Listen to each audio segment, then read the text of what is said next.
focused earlier this year on removing the barriers to recovery, and we looked at things like inequality, a lack of accessible transport that exists in the public transport system for those that need accessible travel. That comes in many ways from the physical aspect of the accessibility of the travel to the psychological aspect of preparing yourself for a journey and what that journey may entail in terms of who you come across, what the understanding of the needs of a person with this condition might be, right down to the finances. And the finances are an equality issue in themselves.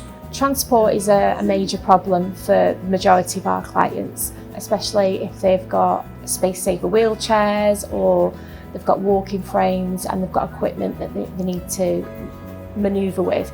The bog standard taxi isn't necessarily going to work for them because the taxi driver won't be able to assist them to get in and out of the vehicle safely.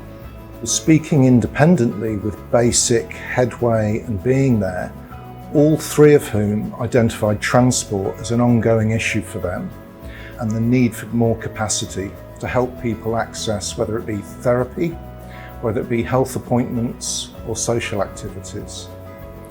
So we were able to make a joint investment to those three organisations in a partnership project to fund a second vehicle physically based at Salford, but available for beneficiaries of all three of those organisations. And the fact that this was an electric vehicle really hit all the buttons for us in terms of the fairer, greener, healthier aspects. Gives me a little bit of hope where at one point it felt like there were none. So it's just a machine. I meet people, we talk to each other, we joke to each other. I keep smiling all the time. Yeah. The transport partnership between Basic and Headway is going to be fantastic for all the patients and residents involved. It's going to enable more of our service users to get out to more things such as our social groups, our counselling service, and to access like hospital appointments.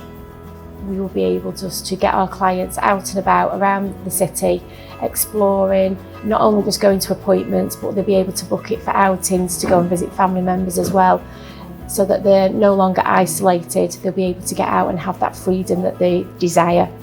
To some people in particular, these vehicles and the introduction of this fleet is life-changing. And that's in many senses. Because they are electric, they have almost zero vibration.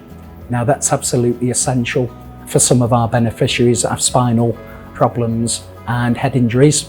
The dignity and respect that the clients are treated when they're transported to the centre. I mean, we've got an employee that does transportation and a volunteer, and I've heard nothing but praise about both those people. I think it's made a massive difference. I think you make it a lot easier for the clients. Certainly gives them a sense of confidence having the same driver every day. It also gives them the ability to come in as and when they want to. Grants that we've invested in this partnership really enable us to bring to the fore the message of fairer health for all, as we're targeting those who've been disproportionately affected through long-standing health inequalities.